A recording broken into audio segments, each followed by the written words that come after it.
Alright, today's activity is a great one to do when you feel like painting, but you just don't know what to paint, or you maybe haven't painted in a while and you want to get back in the groove. To begin with, grab a colour, any colour, it doesn't matter, but today I'm using a green palette, so you can copy mine if you want, and paint some stripes evenly-ish down your page. So it doesn't matter if they're even or not really, but just leaving a gap between all of these stripes. I'm using a size 6 round brush. You can use any size you like.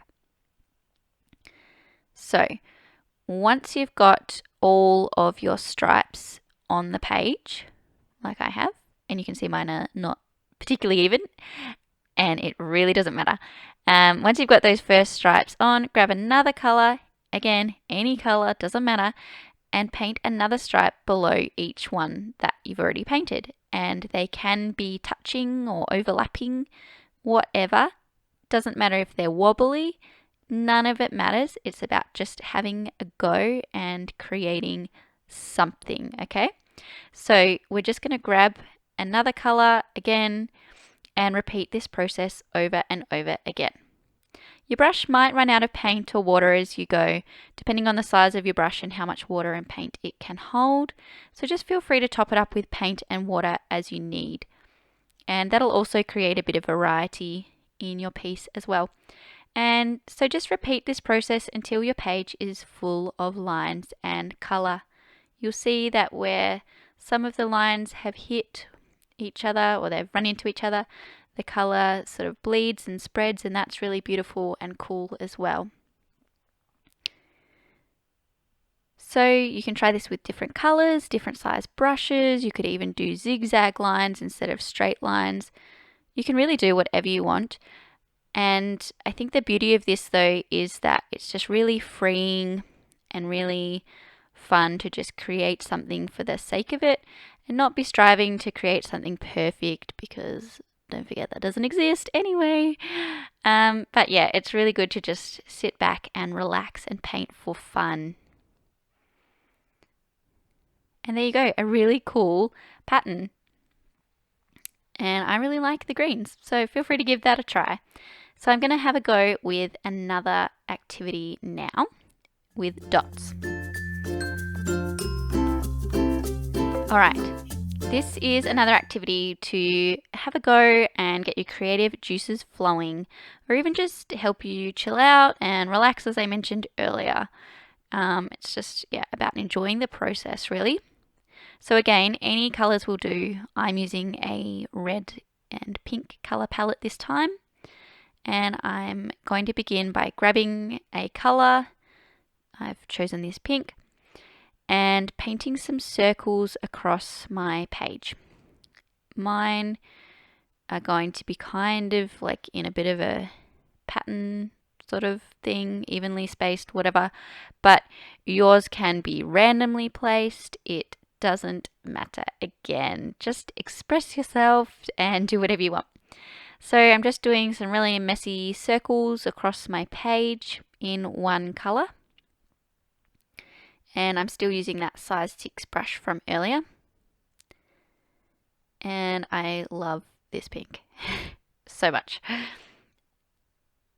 Anyway, once I've got my page fairly evenly covered in pink dots, I'm going to wash my brush, washing it in my warm colors jar, picking up some orange. And it's pretty diluted, so I'm just grabbing some more pigment from my tray, more again, and I'm doing the same process as before, covering my page now in orange dots, and I'm letting them touch the pink dots from earlier.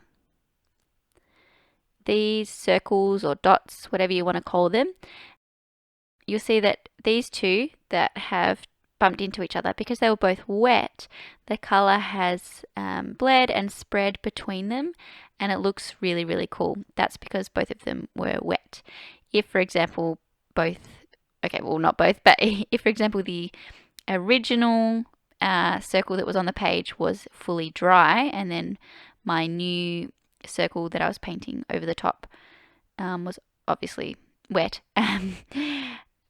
because it's paint and water.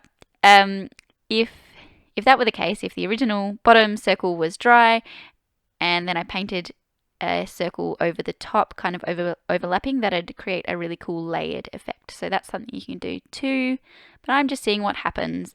Some circles are more dry than others, some are more wet than others, so it's kind of random what's going to happen or what happens when they do bump into each other. And you'll see that I've, while I was talking, picked up another red, slightly different red, and I'm just filling my page with more circles. Again, just repeating this same process over and over again. And now it's pretty random where I'm putting these circles. I've sort of digressed from my pattern that I was working on before, and I think that's a good thing. So just repeat this same process with a range of colours. You could either just do 2 or 3 colours or 20 colours. It really doesn't matter. Just have a go and see what happens.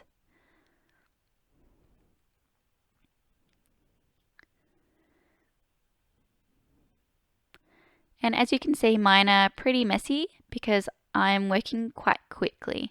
The point isn't to create something neat or tidy, but instead it's just about painting and creating and sort of letting yourself enjoy the process, as I said before, and just seeing what happens. I often find that if I'm in a bit of a creative slump or experiencing creative block and I don't know what to paint or I don't feel like I can get started, just doing something like this, something random, something abstract, can really help me sort of loosen up and just get into the flow of creating again. And also, I usually end up making something really cool and pretty that I would not normally have painted because, as you know, I normally paint leaves and flowers. So this is pretty different. And this is also a really fun activity that you can do with kids. If they're interested in painting and they've seen you painting before and they want to have a go, this could be a really fun activity to do with them too.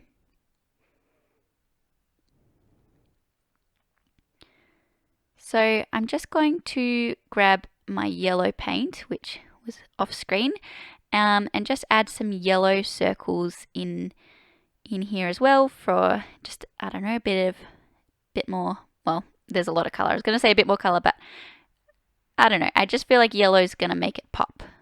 And so far it is, which is cool. I'm just really winging it and seeing what happens, and I'm actually really liking this effect.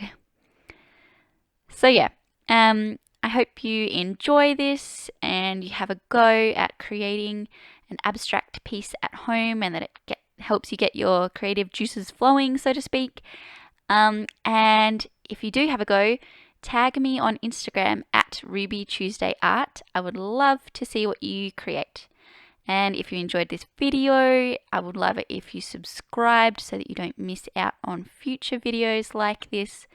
And you could also maybe even hit the little like button. I think that's what it's called, little thumbs up. And maybe even share this around on social media so your friends can find me too. Have fun!